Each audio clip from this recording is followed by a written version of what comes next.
Une reconversion, c'est pas toujours, on passe pas tous de trader à boucher, quoi. Ça peut être parfois se rappeler ce qui est important. Et en fait, je me suis dit, la course au large, c'est important, je vais y rester, mais je veux y rajouter du sens, je vais y rajouter quelque chose d'important pour moi et trouver une entreprise qui a justement les mêmes valeurs que moi.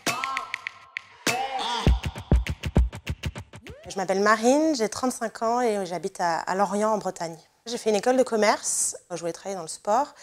Et j'ai regardé dans les anciens étudiants de mon école de commerce et il y avait François qui travaillait dans la course au large.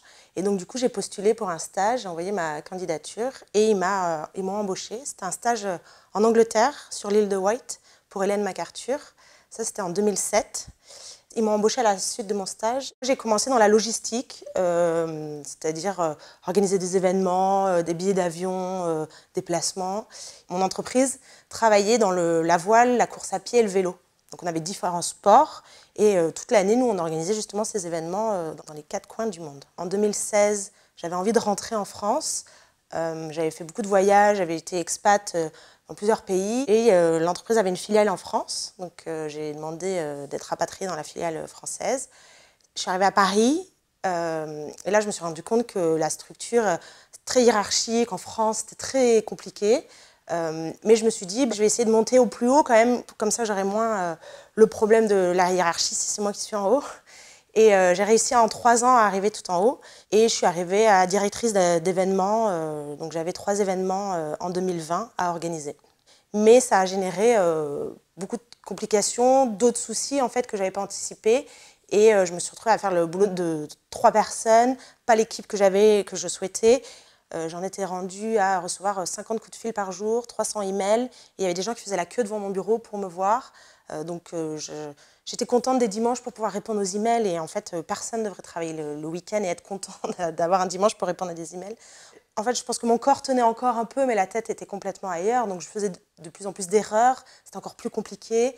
Et c'est comme ça que je suis partie en burn-out et que j'ai décidé de changer en me disant personne ne mérite de faire un burn-out. Et j'ai décidé de quitter l'entreprise au bout de 13 ans. Moi, toute ma vie, je me suis dit que je ne voulais jamais travailler. Et pour moi, travailler dans le sport ou justement évoluer dans le sport, ce n'était pas un travail, c'était une passion. Et jusqu'au jour où j'allais vraiment à reculons au travail, c'est là où je me suis dit qu'il fallait changer en fait. Donc je fais une rupture conventionnelle et je me retrouve du coup au chômage en plein confinement, donc premier confinement, donc mars 2020, sans vraiment savoir ce que j'allais faire après. Et le confinement, j'avais eu le temps de réfléchir, ou en tout cas de me dire, de m'inquiéter de la situation en me disant qu'est-ce que je vais bien pouvoir faire. Et c'est comme ça que j'ai commencé le programme début mai. Alors il y a différentes phases. Au début, c'est trouver ses valeurs, qu'est-ce qui est important pour nous. Est-ce qu'on veut vivre à Paris ou à Lorient? Moi, il y avait ces questions-là aussi géographiques. Donc, une fois qu'on a déterminé tout ça, il y a une liste de métiers qui nous arrivent. Et après, il y a beaucoup de recherches et d'interviews à faire auprès des personnes qui font ce métier-là, pour savoir si le métier nous correspond, pour comprendre les contraintes aussi qu'il y a dans ces métiers-là, pour après justement arriver au métier qui correspond vraiment à nos attentes. Et une fois qu'on a ça, c'est aller pitcher. Donc on identifie l'entreprise qui nous correspond et on va leur dire vous avez besoin de moi pour telle raison. Et ça, tout ça, on le fait avec le coach. Sur les métiers qui sont sortis du programme, il y en avait 10, dont 8 qui correspondaient tout à fait à moi et à ce que je fais. Mais il y en avait 2 qui étaient un peu plus surprenants, dont un qui était urbaniste. Et c'est vrai que je me suis posé la question justement, est-ce que j'allais faire une vraie reconversion et changer complètement de métier?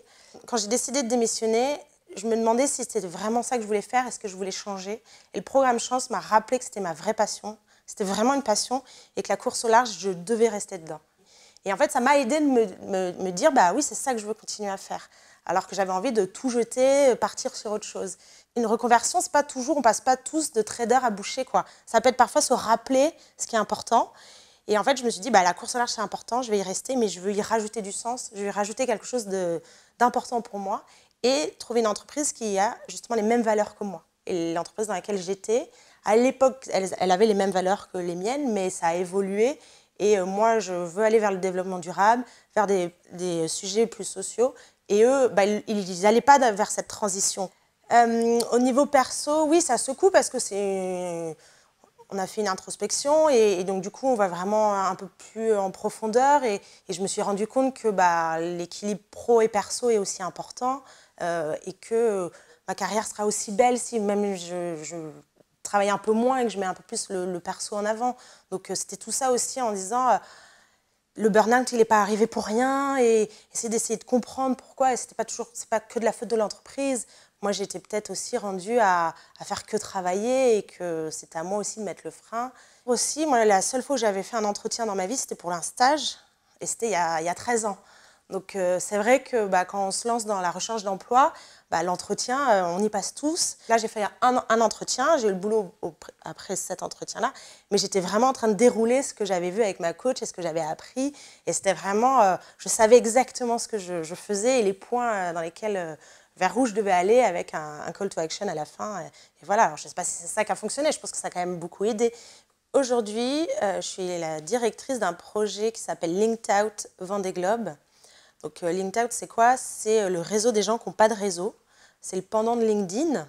On a une promo de 80 candidats qu'on a sélectionnés, qui sont des personnes avec des parcours de galère, qui sont dans la précarité, mais qui aujourd'hui ont l'envie, les compétences et des papiers pour travailler.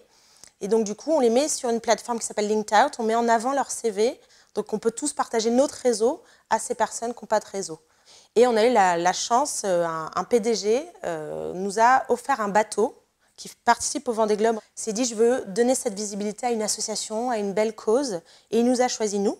En fait, l'association s'est retrouvée avec ce bateau, ce cadeau, mais sans savoir comment bien l'utiliser, sans avoir les codes de la course au large. Et moi, du coup, je coordonne tout ça. Je fais le lien entre le bateau et l'association. Donc, je suis dans la course au large parce que j'ai un bateau qui participe au Vendée Globe, mais pour une belle cause. Et moi, je cherchais aussi quelque chose qui avait du sens. C'est une association avec plein de sens qui aide vraiment les personnes dans la précarité.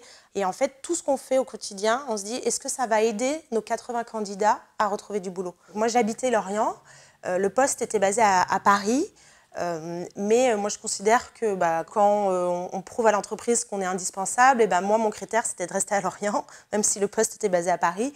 Donc, je leur ai démontré que le télétravail, ça a fonctionné très bien. Et effectivement, je gagne moins que mon ancien poste, c'est à peu près moins 15%.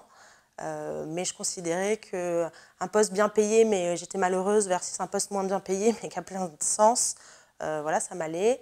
Et effectivement, je travaille moins qu'avant, je fais des horaires corrects. Donc, ça rentrait aussi dans la prise de décision en disant c'est peut-être moins bien payé, mais j'aurai plus de temps pour moi, donc c'est très bien. Après, je suis très bien payée quand même et je ne me plains pas du tout. Hein, c'est pas du... moi, je suis convaincue qu'il faut provoquer sa chance. Comme tout, c'est un engagement, et quand on veut ou quand on met tout en œuvre, généralement, la chance nous sourit. Après, il y a aussi il faut être au bon endroit, au bon moment. Mais ça, il faut créer ces opportunités-là. Donc, je pense qu'on a tous de la chance. Il faut aller la chercher.